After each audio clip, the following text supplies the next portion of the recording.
Hey, how's it going today, guys? This is Brandon, one half of the Football Frame of Mind podcast. I'm here today to do some NFL Week 7 recap as well as some NFL Week 8 preview. But before we go any further, let's just say thank you to one of our main sponsors. Really grateful for them. Is BetUS, one of the oldest sports books on the market, man. They have so much to offer, such a rich history. If you guys do happen to check the link in the description, it'll take you to BetUS, and we have a bunch of cool deals with them. You should definitely check it out as well. Thank you to Off the Ball Network for allowing us to use their platform, be able to reach more fans, and just be able to pump out more content to more of an audience. I think we're really growing with them and on YouTube. We've just hit 10,000 subscribers. If you guys didn't have to see the short or look on the page, we have hit 10,000, and Off the Ball Network has definitely been a great help for us getting that as well. And we just want to shout out Cam for all his hard work and dedication as well.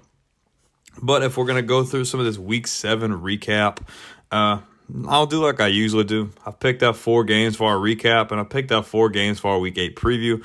So if we're just going to get into the nitty-gritty, let's just start with the game that probably blew everybody away. That's Detroit at Baltimore. Baltimore blew out Detroit 38-6. They beat the brakes off the Lions. It was never close. I have Lamar Jackson on my fantasy team, and he went for like 33. I mean, dude, Detroit's offense was abysmal.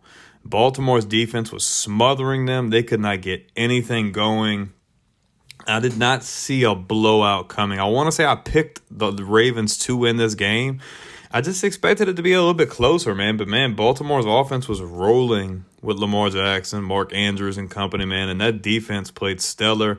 I think Detroit's still a really good team, but they definitely need to get back to the drawing board and figure out, man, like, okay, what are we doing wrong? Do we have more issues than we initially thought? What can we adjust to go into the week? And we're going to end up touching on their game in the upcoming preview as well. But, man, 38-6, Baltimore improves to 5-2. The Lions lose a game, they drop to 5-2. Both really good, talented rosters. But, man, very good statement win from the Baltimore Ravens here in Week 7. Now, if I'm going to move on to my next Week 7 matchup, I'm going to go with the Buffalo Bills at my Patriots. This is the game that I didn't see coming. We had been struggling, especially on offense, and man, we got our second win. We won 29-25 in a game where, man, Mac Jones did not look bad. Threw for, I think, 250 and threw a couple of touchdowns. Didn't play a bad game, and Josh Allen didn't play bad. But, man, just a real nail-biter. Pretty close game, but the Patriots pull it out. I mean, they contained that Bills offense.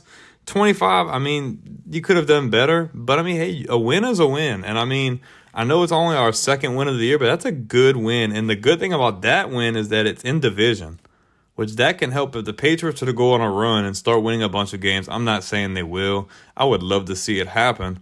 But if they were to happen to get on a run, this game could end up playing into that as a division win for them. So it plays a lot more into what happens at the end of the year. But good statement win from them. We still need a lot more wins. This drives Buffalo to 4-3 on the year, so this division is still kind of up in the air. But, hey, good statement win for New England, and I hope they can start stringing some other ones together as we go forward. Now I'm going to move into another game that on paper, a really good matchup, and that's Miami at Philadelphia. Both quarterbacks didn't have a bad game, but I will probably give the edge to Jalen Hurts. They both turned the ball over. They both threw an interception each. But they pulled off the W, man. They had a really good win, 31-17. The Eagles improved to 6-1, while the Miami Dolphins fall to 5-2. And we're starting to see, I guess some of these teams are starting to figure out that Miami offense. You've seen, and they still are very explosive, but you've seen how many points they were putting up within the first 4 or 5 games or so. And, hey, they hold them to 17, man. They held Tyreek Hill to 88 yards. He had a touchdown. But, man, A.J. Brown goes off with over 130 yards through the air receiving and get the touchdown as well. Good win for the Eagles. Good momentum booster and good confidence win. I know it's out of conference.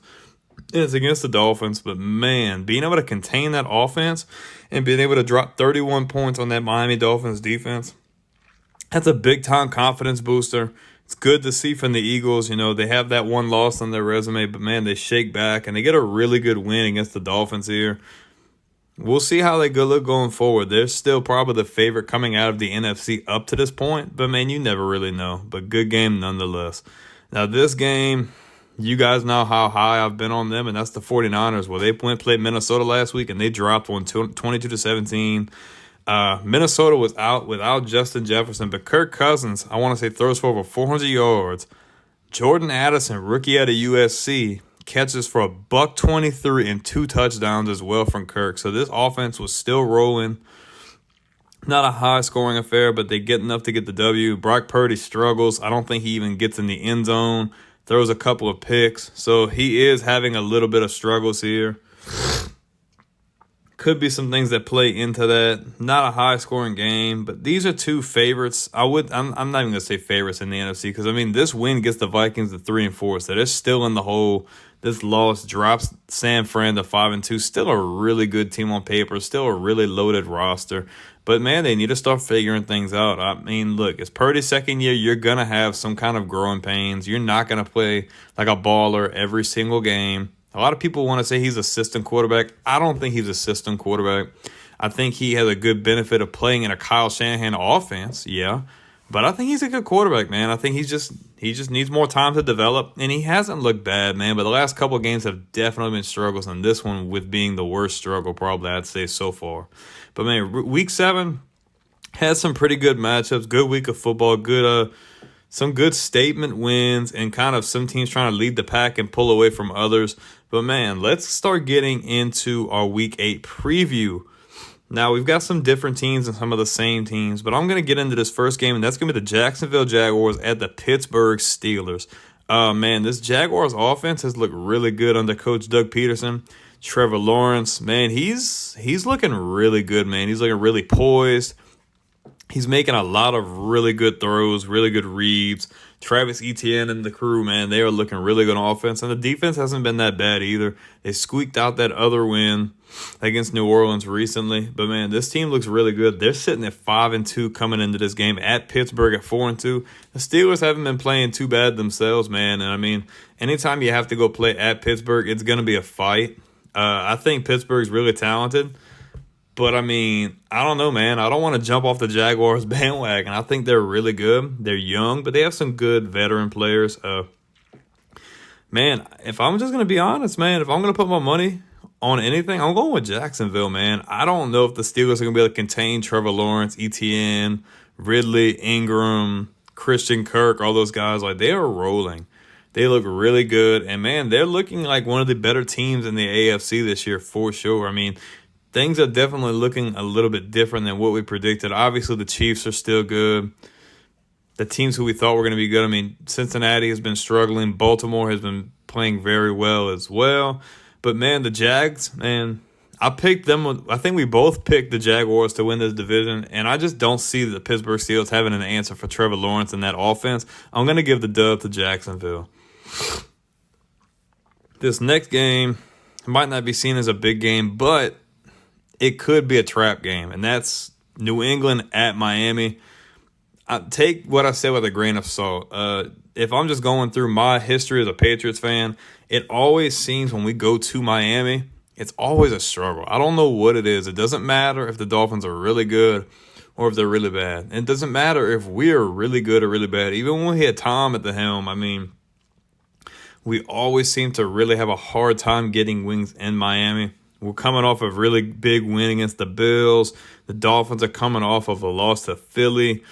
Mac Jones looked really good in our last game. Tua kind of struggled a little bit in the last game. I think this could be a good matchup. I would really like to see the Patriots get this win. I think it's more than possible. But, I mean, you got to think some things that are playing against the Patriots and more in the Dolphins' favor. They're coming off a loss to the Eagles, so they're going to be looking for a win. Now they're back at home, which, like I just said, the Patriots have historically had problems playing at Miami, getting wins in Miami. Do I find it possible? Yes. But I'm just wondering if that, since that Dolphins offense has struggled a bit last week against Philly, I'm wondering if they're going to light it up and throw all over this Patriots defense. I think the Patriots defense is really good, but the last time I thought that the Patriots defense was going to be really good and beat somebody, that's when they played the Saints, and that didn't really go so well. So, I mean, I think the Patriots can match up well with Miami, and I think there's a slight chance that they could get a win here, but the fact that the game is in Miami, and, man, this offense is Tyreek Hill, Jalen Waddle. I think he's questionable, but I just don't see a realistic way that the Patriots can get this win. I've got the Dolphins, man, for sure, getting the win.